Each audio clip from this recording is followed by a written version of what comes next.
안녕하십니까, 사진가 이성일입니다. 그동안 그 시리즈물을 찍느라고 저도 힘이 들었거든요. 그래서 좀 주제를 바꾸려고 그러는데요. 오늘은 그 중형 카메라 얘기를 좀 하려고요. 제가 오늘 들고 나온 중형 카메라는 이 펜탁스 67이에요. 이게 좀 사실 그 중형 카메라라는 게 사람들이 약간 환상을 가지고 있거든요.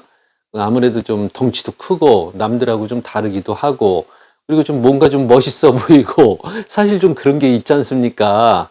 물론 이제 이 중형 카메라를 오랫동안 그 사용하신 분들께는 뭐 해당이 안 될 수도 있겠습니다만은, 중형 카메라에 대해서 좀 관심도 좀 있는 것 같고, 그래서 제가 이 중형 카메라 그 테마를 오늘 좀 들고 나왔어요. 제가 좀 그 초안을 짜봤더니 이것도 한 4~5편짜리가 지금 나오겠는 거예요. 그래서 제가 이걸 좀 줄여볼까 어떻게 할까, 이 부분은 제가 이 영상을 좀 촬영하고 나서 좀 고민을 해보겠습니다. 왜냐면 저도 지금 헐레벌떡 들어왔거든요. 이 들고 찍는 문제, 그리고 나서 거기에서 이제 무슨 일이 생기는지 그 부분에 대해서 좀 몇 가지 그 글을 올렸어요. 조회수도 뭐 10,000회가 아마 넘었을 거예요. 그래서 이제 이 블로그에 있는 글로 대신할까 그러다가, 아무래도 또 유튜브는 또 유튜브 보시는 분들이 또 따로 계시잖아요. 그 층이 따로 있잖아요. 과연 들고 찍어도 되는 카메라인지 제가 그 부분에 대해서 한번 좀 오늘 말씀을 드릴게요. 35mm를 이제 들고 많이 촬영을 하시다 보니까 이것도 이제 들고 찍어도 되는지 알거든요. 근데 이 카메라 성격 자체가 들고 찍을 수 있는 카메라가 아닙니다. 보시다시피 렌즈 마운트는 이만하고요. 55에서 100mm 줌이거든요. 그러니까 이제 35mm로 계산을 하면은 2850입니다. 2850. 자, 비교해 드리려고 또 하나 들고 왔는데요. 이게 55에서 100mm가 35mm로 계산하면 2850이라고 그랬잖아요. 자, 이 55에서 100mm 한번 잘 보십시오. 이게 2850입니다. 요즘 렌즈는 아니고요. 예전에 그 캐논 수동 시절에 나왔던 렌즈인데, 이 한번 보시죠, 이게. 그리고 마운트도 한번 좀 보세요.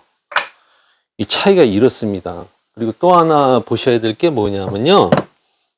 바로 이제 필름이 이제 찍히는 이제 면적 내부인데, 자, 한번 보시죠. 미러. 자, 35mm 미러입니다. 잘 보이시죠? 이 정도면. 자, 67mm입니다.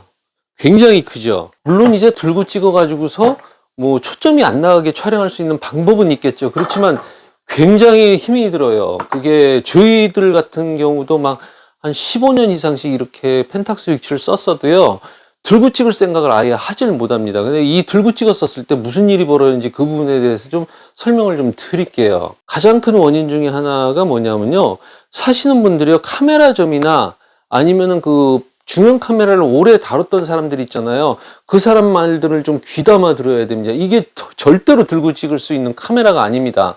이게 진동이 웬만한 정도가 아니에요. 저는 이 진동을 어느 정도라고 생각을 하느냐면요, 이 35mm의 한 10배 된다. 저는 그렇게 봐요. 그 정도로 진동이 심합니다. 그리고 그 렌즈 셔터들 있잖아요. 특히 그 라이카의 그 M 렌즈들 있죠. 그 M 렌즈들 같은 경우는 그 소리가 굉장히 작습니다. 어떤 때 약간 주변에서 조금 소음만 있으면은 셔터를 눌렀는지 안 눌렀는지도 몰라요. 그런 진동에 비하면 뭐 50배가 넘는다고 볼 수도 있습니다. 그 정도로 진동이 심하기 때문에 이게 그 상당히 조심하셔야 돼요. 제가 이 영상을 찍기 전에 조금 고민을 했어요. 왜냐하면 이 안에 지금 필름이 있습니다, 지금. 이 카메라에. 그래서 이 테스트 셔터를 누르면은요, 그냥 그 필름이 그냥 날아가 버리는 거예요. 뭔가 얻으려고 하면은 자기가 내놓는 것도 있어야 되잖아요. 그래서 그런 개념으로 생각을 하고 제가 좀 오늘 이 영상을 좀 진행을 할 테니까요. 똑같은 조건에서 테스트를 하겠습니다. 이것도 125분의 1초, 이것도 125분의 1초로 할 테니까 한번 셔터 소리를 한번 들어보시죠. 자, 누르겠습니다. 자, 이렇죠. 자, 이번에는 펜탁스 67입니다. 한번 눌러보겠습니다. 소리 들리시죠? 지금 여기에도 진동이 굉장히 크게 오거든요. 아까 저 EOS 1V 같은 경우는 35mm 카메라잖아요. 대부분의 35mm 카메라들은요, 이 진동이 그렇게까지 크게 오지를 않습니다. 그러나 이 펜탁스 67은요, 그렇지가 않거든요. 제가 한번 다시 한번 보여드릴게요. 여기에 지금 철커덕 하면서 퉁 치는 게 느껴지거든요. 이런 카메라를요, 들고서 찍잖아요.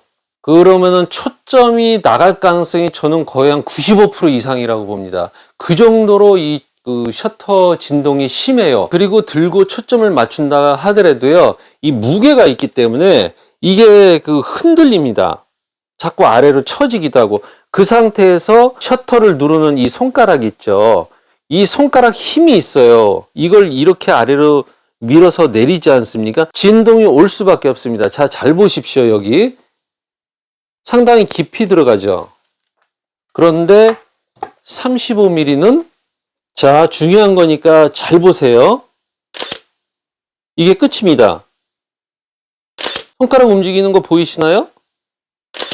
아마 거의 안 느껴지실 거예요. 이시 한번 보여드릴게요. 손가락이 어느 정도로 들어가나 여기를 잘 보셔야 됩니다. 쑥 들어가죠. 손가락이 안으로 들어가는 게 보이죠. 자, 이렇습니다. 예전에는 어땠느냐면요, 펜탁스 위치를 가지고 이렇게 하고 있잖아요. 그러면 아, 저 사람이 아마 구도 보나 보다, 아니면 초점 보나 보다, 이렇게 생각을 했지 셔터를 누를 거라고는 아예 생각을 안 해요. 왜냐? 셔터를 눌러서는 안 되는 카메라거든. 그런 부분들에 대해서 그 정보가 좀 부족해서 그러는 게 있는데, 이 필름 카메라들은 감도가 정해져 있거든요. 지금 나오는 필름들은 물론 이제 내가 같은 경우는 감도가 고감도들이 뭐 400이나 뭐 200이나 이런 게 있습니다만은, 후지크롬 벨비아 쓰시는 분들은 물론 100도 있지만은 감도가요 50이 거의 대부분입니다. 그리고 50짜리가 훨씬 사진이 좋아요.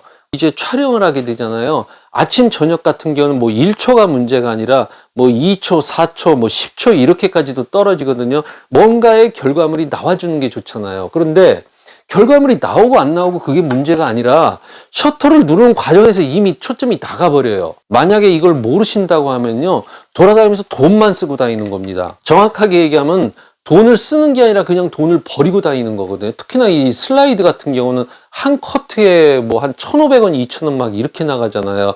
요새 올라가지고서 뭐 더 될 가능성도 지금 있습니다만은, 더군다나 이제 펜탁스 67 같은 경우는 노출계라도 이렇게 있지만은 핫셀 같은 경우 노출계도 없거든요. 위에 PME를 따로 끼우지 않는 이상에는 그거 잘 참고를 하셨다가 현장에 나가셨을 때 활용을 하시기 바랍니다. 오늘 영상을 마치겠습니다. 감사합니다.